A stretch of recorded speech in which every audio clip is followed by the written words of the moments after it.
les amis, nous vous donnons aujourd'hui notre avis final sur le PTU 4.1. Nous avons déjà réalisé 2 vidéos sur le sujet, donc vous trouverez les liens en description. La stabilité des serveurs. Globalement, la stabilité est très bonne, très peu de plantage ou d'erreurs serveur et j'ai pu jouer de nombreuses heures sans problème majeur. Sur Stanton, l'expérience est très agréable. Sur Pyro, en revanche, la désynchronisation est un vrai problème. Il est parfois quasiment impossible de suivre la progression de ses amis. Ils apparaissent et disparaissent comme par magie. Et dans un même vaisseau, chacun voit une scène différente.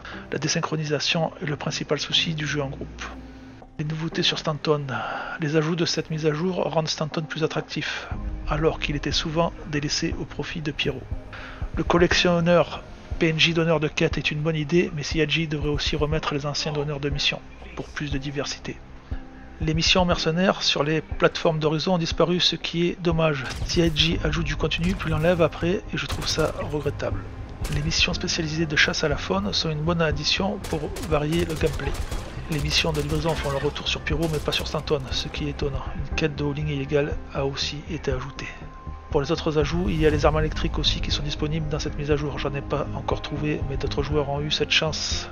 La taxe sur la mort est désormais active. Hier, j'ai perdu 210 000 à l'UEC et payé le même montant pour une balise médicale, mais je n'ai pas compris comment cette taxe était calculée. En conclusion, cette mise à jour est prometteuse, elle apporte du nouveau contenu. Les missions fonctionnent bien, il n'y a pas de bug majeur, de plus les serveurs sont plutôt stables. Le seul vrai problème reste l'optimisation. Il faut une machine de guerre pour espérer avoir des FPS corrects, surtout en 4K. Je vous souhaite un excellent jeu sur Star Citizen et à bientôt sur la chaîne des Space Flood Dynamics.